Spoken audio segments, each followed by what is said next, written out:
Do you know what? I just did a 40-minute video for y'all, and it was one of the most greatest videos that I ever did in my life. And I think Pat, there's that outlet that happened to me sometimes. He lets me do the greatest video, and then I went and pressed fucking one of the old videos, and the whole file disappeared. 40 minutes of talking about Take That being the greatest band ever in my eyes as dancers, like Jason Orange, uh, you know, uh, Jason Howard, Mark Owen, Robbie Williams, the greatest dancers when they were kids, forever, for all time. Great singers, great songs, brilliant, perfect, can't beat them. And their comeback was amazing. The songs were perfect, Circus, the album, everything. And I just said it in such a way that it was like, wow. I talked about Tupac being my husband and how, sometimes when I go sleep, he's in the bed with me, and I wake up in the middle of the night, he's holding me, and I feel this heat, and I close my eyes, and I can see him like a movie, where he's developed my spirit senses so much now that I close my eyes and I see a 3D movie playing. He teaches me how to like stand in different places on Earth and do projections, astral projections. Tonight I'll be standing all around my old areas in West Supermare to get away from the telepathic realm. For like a lot of people that follow me there now, because they see how much fame I got in me on vibration. So we can't give it away for free, because they can. For years I gave it away for free, my telepathic vibration, and made a lot of people famous and rich. I secretly stay away from school and feed Richard and Judy by tuning into them and giving them all my precious power. And they came off rich after that. When I stopped watching them after their Channel 5 show, they disappeared. Same with Fern Breton, same with Philip Schofield, but more Philip Schofield, what I noticed about him, he's his own man, he does his own thing. So with him, I noticed he's his own thing. So really, he don't need much influencing from me, because he's more of a challenger, in himself and towards others. So I like people like that, In my telepathic realm, he never really fucks with me too much, or nor does Take That. Um, I could tell you who has, make them either go wild, but they wouldn't believe me because it sounds outrageous and ridiculous to the British, to the Westerner. But people that's into this stuff and know about it, I studied it up, would know it's true, like what I say, because I've left many different videos that you can put it together like a jigsaw puzzle. If you've got time, it's a lot of stuff. I mean, the only way people's going to be interested in it anyway is if I did actually make music like Tupac, some really, really great stuff, like amazing stuff. Otherwise, really, because I check, do you know what? I've left like 300 videos on my YouTube now. Hey man, no one watches it. And I fucking look good.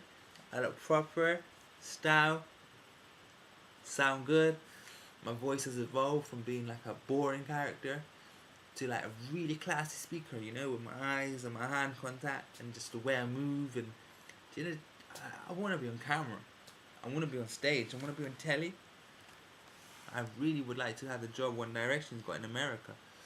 I really think I could break America like wide open, because like years ago when I was very spiritual and I was with Jeff, and this black woman come and telly from nowhere, like it was sent to me, and she goes, "Someone please come up here and help us," in the form of like Tupac music form. And I felt like she was talking to me, like to God, and God, I felt God say, "You are the one that's gonna go help them." And for years, I had many prophecies about my life as a musician, that I was gonna make it to lick all levels, and it's happening now. I just go out on the street in town, and I get all the Chinese, white, black, mixed race boys, 13, 14, 15, 16. They're very gentle. A lot of them are very evolved. And you know what my boyfriend said to me? He said there's a lot of 13, 14-year-olds that are very evolved and very grown up and very understanding in regards to being gay. And, so I see the ones that are homophobic. There ain't many, but they are out there because they get trained by their family to be that way. It's not them, because you read their spirits, they're all into it. And they like it because they see the smile in their eyes. But some of them grow up really hating it, And some of them actually mean it too, but the majority of them are so sweet.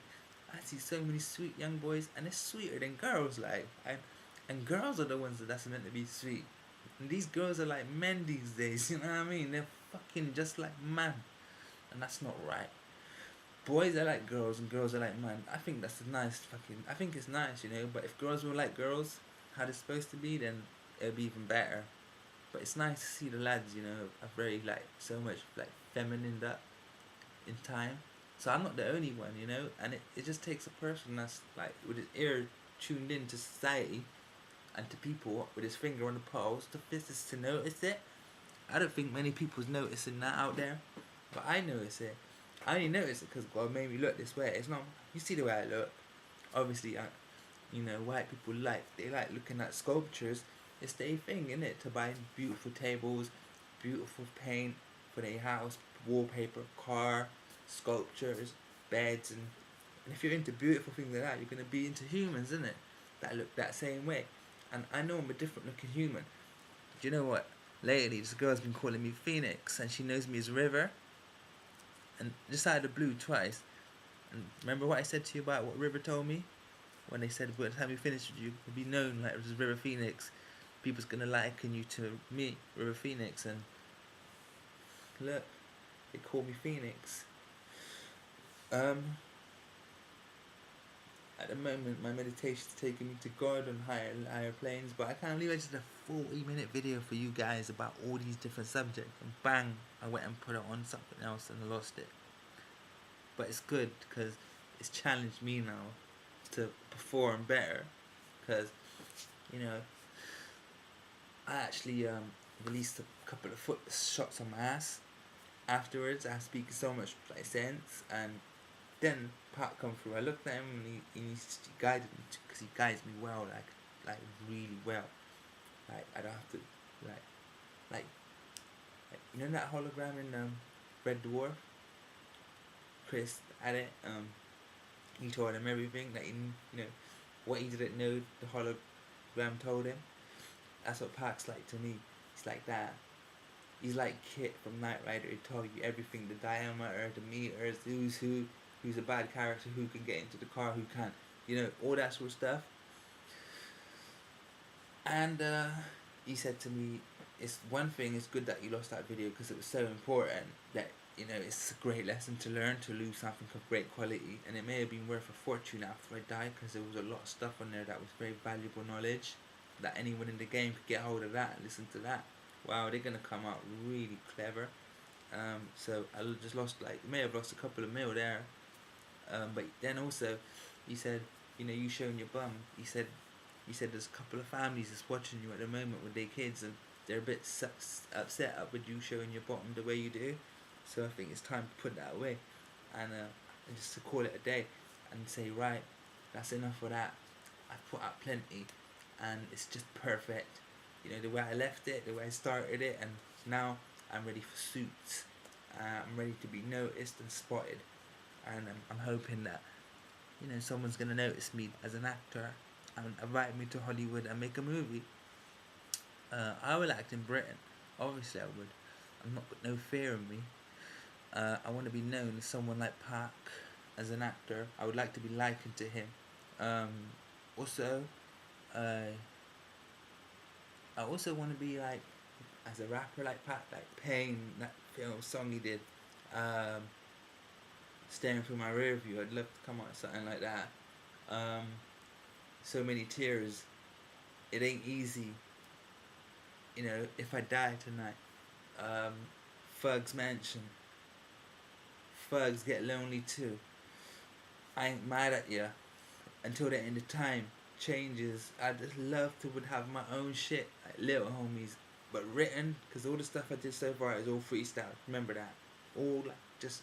My brain does work, but sometimes it's asleep, so I sing from my heart. I don't even know anything ahead of me, or I thought it out or anything. I just put the beat on and go by the feeling that's in me at the time. Could be feelings of anger towards someone in the industry that's not giving proper dues to the society, so I could sing about them and freestyle it. But where I'm thesaurously trained and very much educated in reading and books, I can do that and it come on and it sound good.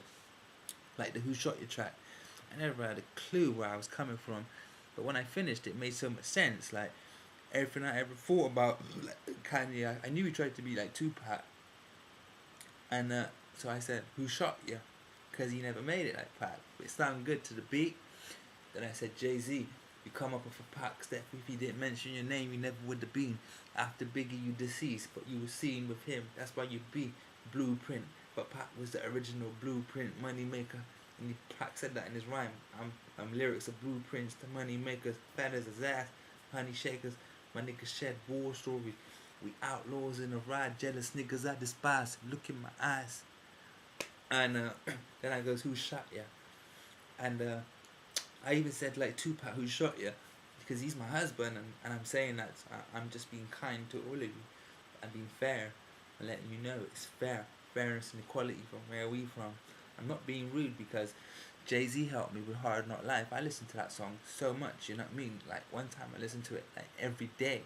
Sometimes I put it on double speed because, you know, I became so like accustomed now to being this world's slow movement and slow rapping style that I needed it on double speed just to catch up with my style. A lot of my rhymes, if you get like old hip hop beats like Tupac beats and that, and you double the speed, it will sound so much better. So don't forget that, fans. If you listen to this, double the speed on the beat. If I leave loads of raps behind, yeah, and then play it, it will make sense.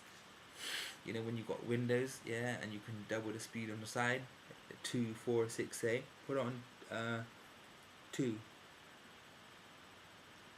and so yeah. But I'm coming out of myself through conversating the way I am. Yeah, and I just lost that 40-minute video. Yeah, I know I'm stupid, and you're not gonna get to see my bum, especially in this blue outfit. I mean, what a beautiful outfit! It comes right up to the tummy. But like after I did that Facebook thing, I started going to the Wild Goose Cafe. Like it's a voluntarily cafe run for homeless people, but the women in there are so fit. Like I love women.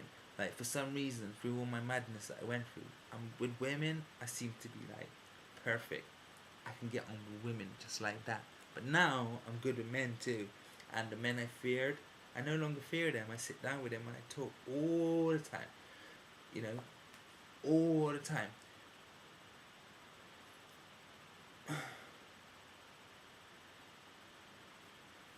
At a moment in my spiritual sense, I'm sat by a phone box, like, because one time my friend Paddy O'Shea, he was part of the Free Strike crew, and I think a lot of them are dead now, and they were some of the biggest gangsters in Bristol. But when he went to Weston, I met up with him, and he was my dealer. And before he became dealing, he was shoplifting, and I used to go with him. And I would come out of rehab and worked in a charity shop. One day, he come in a charity shop and said, I said, could you get me a bag? He said, yeah, and he got it for me, and it was so small, and I'd share it with 3 of them. But he was so nice, like, because I only gave him like a third of it, and between 2 of them, and I had the rest, and that was mean from my part. You know, it was clean, but he just accepted it. But we developed quite a healthy relationship after that. He would take me to score off when he found good dealers that come from Bristol with big bags, and you know, we would like always share and go shoplifting sometimes together. But I would always have money, and when he found out I was begging, he was upset because you know he was from an era of that's wrong. So could you imagine if I was a lady boy in his time, being a gangster the way he was? He was just a sexy little boy too, and he was from the Free Strike gang, you know, an Irish white boy, pretty as fuck, and you know, and he used to look after me. I said let me sit in his house with him, and he used to let me chill with him and his wife and his girl, and you know after he died. The day he died, I went to the phone box to ring him, and his phone was off, and his phone was never off. I knew he died. My heart, because I loved him a lot, my heart died. Like something in me died. Like we was like together or something in the spiritual form. And when I rang and his phone was an answer machine, something in me died, and I just like a mother when she loses her son. I cried for long. And I went and seen his dad, you know, Paddy O'Shea, you know, senior, and old man Paddy they call him, and it was just sad. All the dealers are going around giving him heroin. He was clean for years, but then that time I went to see Helen, his girl, and I used to look after his son like a dad after that for a bit, and then I went back onto the heroin from Bristol. I used to go there all the time just to visit her because I really enjoyed the company. We used to listen to Eminem, you know, his albums, and we used to get high off of that and live by smoking heroin. But I died in his flat. I overdosed once, and you know, and then the funny thing was like she said I was playing computer Harry Potter on my computer, and she goes something nodded me on the shoulder and said go check on Javid in the back room, and she come in the back room and got me up and started walking me around the house. And I came around, and she said, and she goes, "Ain't that a funny feeling in the house? It feels like there's someone in here." And she goes, I goes, "Yeah, it does." And she goes, "That's Paddy." She goes, "He came to save you. He know you died on that sofa, and he saved you by waking me up from playing my computer game." She said another few minutes she would have been gone, and I wanted to die, for so long. I would like be dead in toilets around, because like I met so many rich women that would always give me money because they just took a liking to me, a lot of white women that had a lot of money that would always like, and their husbands would give me. Christians would give me. Back then, churches was into giving money if you was like, if they liked you, and I was a very likable young boy, young lad, and so I got given a lot of money. So I would go to toilets in the middle of the night and have big fat hits and be dead, waking up to police kicking the door off, because res people, like these toilets would be by the library, yeah. In the evening, no one walks past it, yet someone would always turn up and sense that there was something not right in that cubicle, and it was only one cubicle in there, and then they'll call the police, and it happens so many times. You could check up in the West-Supermare police, because I'm sure they keep files. Check up how many times they went there, and check up on some video footage they got of me, you know. The most fun I had in Western when they used to take me for strip search, because when you're 20, and you're like, do you see the way I look in Facebook, my body and my bum and that? Imagine what I looked like when I was 18. Jesus Christ, it was phenomenal. God knows why I wasn't spotted then, and why God didn't let me be famous then. But God did deny me from Tupac. He said for a reason, because you wouldn't have gone to heroin, you would have gotten famous straight away, or you would have become a millionaire and left us and become a man in the world. So he needed me to be the way I did, become in life, drug addict, dying all the time, making money, living on the streets, in order to find Tupac when I was, a bit older, and then go through his whole life and figure him out, and then receive it and reach you, the world. And thank God for YouTube. We can send this stuff out to the whole world, the whole universe can see us. And I'm hoping I'm going to get a lot of fans in America listen to me. I care for the black girls, the white girls, the Asian girls, all the girls that get abused by their husbands and beaten up. I want you to write to me, and tell me, so I can fight for you and fight for justice. It's not about money or fame for me. It's about fame, as in the sense of I want to open up a charity for you lot for free, where you ain't got to pay for it. I want to open up schools and information centers, but not like the way they are now. I got my own style, a new style of it, and I want to open up drama classes for the black girls. They don't get a chance much in society. It's always the white girls that get it in their rich schools. And you see them and they can dance good. You know what I mean? And it's not fair, because black girls have got to go to their friends' houses to dance, and there's nothing wrong with that. You know what I mean? Because you don't need to go to a dance school to dance. You could just watch other people and learn their style. Because it's just stupid if you're saying you have to go to school to a dance. You could, but then the community of that school is great for a person. But if they're not giving it to you, just know that they're being bastards to us, and that make you even smarter. And then you don't need that community, because the community, you're learning from their community of hatred towards us by not giving us nothing. So you're learning that you get nothing in life for free. You have to go work for it.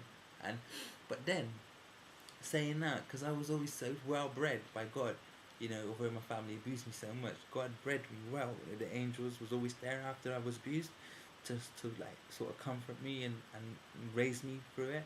So all the white people that diss black people, they diss those black people because there's something wrong with them black people, in the fact sense of those white people are very evolved and forward thinking, as that black kid might not be. So they just move past. It's not a magnet connecting. But I would always connect like a magnet. It's only because I was well bred. So there's no racism really existing anywhere. It's just a matter of, are you bred right? You know what I mean? Like, if the black people was ahead of themselves when the British Empire hit, the white boys would not have licked their country the way they did. They only did because they saw opportunity and saw that they was like, oh, hello, my brother. What can I do for you? And the British man's like, what the fuck? Look at where that gold, man. They ain't got a clue that it's worth. And it don't make no sense what I'm saying right now, but it will in time, because I will go over it. But I don't want no hatred from the black people, because I love you, and I'm just doing it to figure it out and put sense to the table. Because Pat said a lot, and there's a lot that I need to say. can't say it all in this one video. I could, but it's too much, you know.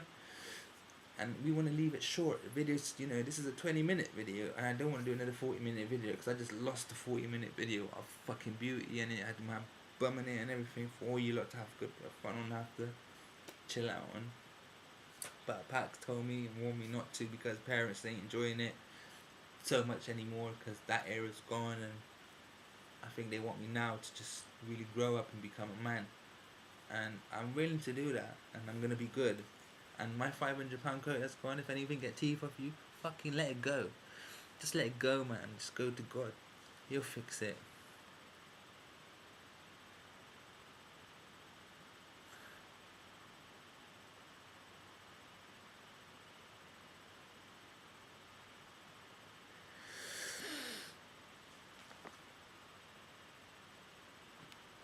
I saw that Pack. He's happy. He talks to me for photos as well. He moves in the fucking photo. Watch this, go on, Pack.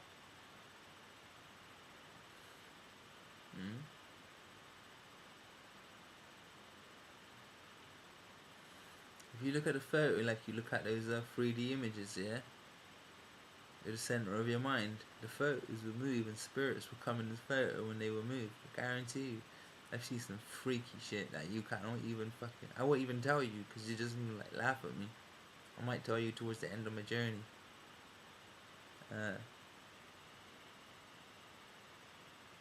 Right. I'm going now. Hey baby. That's my husband. My husband. We're married.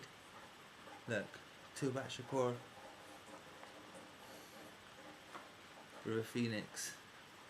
We're married. A real married couple. We've had babies. Spiritual babies. I've carried a kid. Isn't it, sweetie? Right? These little babies love wearing hats. The angels like work for them. Cognitive therapy for me. Because my job is great, you know. I've got a lot to say. Lots. You wouldn't want my job. I mean, now I make it look easy. You probably would, but if they told you what you got to go through to get to this level, you got to go through all the Prince Nassim's training from an 8-year-old to when he hit 20. That's 12 years of training every day. As many hours as in days you can fit in. I done that already. That's what brought me here. And then on top of that, I had to read every day. I don't even know the rest because I mentioned it too much, so much, not enough. Definitely enough. Alright. My little toys. That's my friend. He's going bye-bye. So, bye-bye. I swear I met that man in my last life somewhere. It's the Samaritans one. I'll show you the phone number. Read it. Kids. If anyone's raping you, abusing you, you phone that number there. 909090. Alright? You phone it and you tell the police everything what they're doing to you, right? And you get yourself out of that abusive situation. Right, I'm going now. I love you. Bye.